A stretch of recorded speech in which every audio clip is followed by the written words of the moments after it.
இழந்ததுக்கு அப்புறம் சாக்குரா அவங்கள ஹீல் பண்ண முயற்சி பண்றா. சாஸ்கே லீஃப் வில்லேஜை விட்டு மறுபடியும் போறான். ஆனா இந்த தடவை அவ செஞ்ச தப்பெல்லாம் திருத்தி நல்லவனா மாறி போறான். அப்போ சாக்குரா, உன் கையை ப்ராஸ்தட்டிக்ஸ் யூஸ் பண்ணி லேடி சுனாடை சரி பண்ற வர வெயிட் பண்ணலாமே அப்படின்னு சொல்ல, இல்ல எனக்கு கை வேணாம் அப்படின்னு சொல்லி அங்கிருந்து கிளம்புறான். அப்போ சாக்குரா, நானும் உன் கூடவே வந்துடுறேன்னு அப்படின்னு சொல்லி கேட்கறா. ஆனா இந்த வாட்டியும் முடியாதுன்னு சொல்லிடுறான். ஆனா கடைசியா போகும்போது இட்டாச்சி சாஸ்கே நெத்தில ஒரு பிஞ்ச் பண்ணுவா இல்லையா, அது மாதிரி சாஸ்கே சாக்குராவோட நெத்தில பண்ணி, நானும் உன்னை லவ் பண்றேன், ஒரு நாள் திரும்ப உன்னை தேடி வருவேன் அப்படின்னு சொல்லாம சொல்லிட்டு அங்கிருந்து போயிடுறான். அந்த ஒரு மொமெண்ட்டுக்காக தான் சாக்குரா இத்தனை வருஷமா தவமா இருந்தா.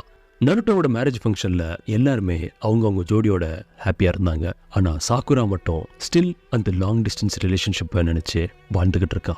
சாக்குராவும் சாஸ்கேவும் முறை லவ்வர்ஸா அவுட்டிங் போறாங்க. அது ஒரு கடற்கரை ஓரம். அப்படி ஷினோபி வேர்ல்டு வார் முடிஞ்சு 4 வருஷம் கழிச்சு சாக்குரா பிரெக்னெண்டா இருக்கா. அப்போ சாஸ்கே